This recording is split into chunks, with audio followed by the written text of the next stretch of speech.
Hello dear students, welcome to today's video. Let us see today's question. The alpha helix and beta pleated sheets are common examples of. यहाँ पर we are talking about the protein structure. तो इस protein structure is basically categorized into four different categories: primary, secondary, tertiary and quaternary. Alpha helix और beta pleated sheet किसका example है? बहुत ही easy सा question है बट बहुत प्रोमिनेंट क्वेश्चन है. You will be seeing in most of the entrance exam like this question can be asked. So better be confident with this question. So let us solve this. So let us see four structures of protein. The first structure, the primary structure, which is also called as polypeptides.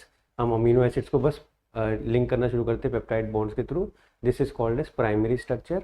जब हम primary structure को थोड़ा सा fold करने की कोशिश करते हैं और ज़्यादा कॉम्प्लेक्स बनाते हैं, लाइक कॉइलिंग करते हैं, then it starts into secondary structure which is like pleated sheets, alpha helix और बीटा प्लीटेड. तो यहाँ पे बीटा प्लीटेड और अल्फा हेलिक्स दोनों जो एग्जाम्पल होते हैं वो आपके सेकेंडरी स्ट्रक्चर के होते हैं.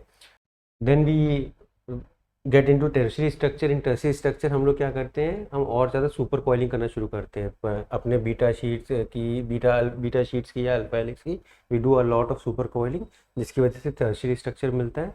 And from tertiary structure we go into quaternary structure which can be more complex super coiling और it can be 2-3 polypeptides को और ज़्यादा coiling करा होगा. मतलब कि टर्शियरी स्ट्रक्चर एक प्रोटीन का दूसरे मॉलिक्यूल का दूसरे का तीसरे का ऐसे कर करके 2-3 पॉलीपेप्टाइड्स को कंबाइन करके उनको और ज़्यादा सुपर कॉइल करके we go into quaternary structure.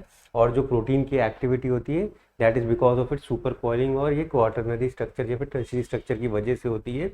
अगर इसको अनकॉइल कर दिया गया या कॉइलिंग रिमूव कर दी गई तो वो आपके काम करना बंद कर देते, they become inactive. So that is called as denaturation of protein, जहाँ पे प्रोटीन की कॉइलिंग ओपन होना शुरू हो जाती है अंडर एक्सट्रीम कंडीशन या आइसोलेटेड कंडीशंस के टाइम पर.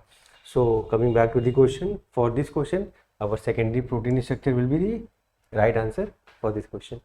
Thank you.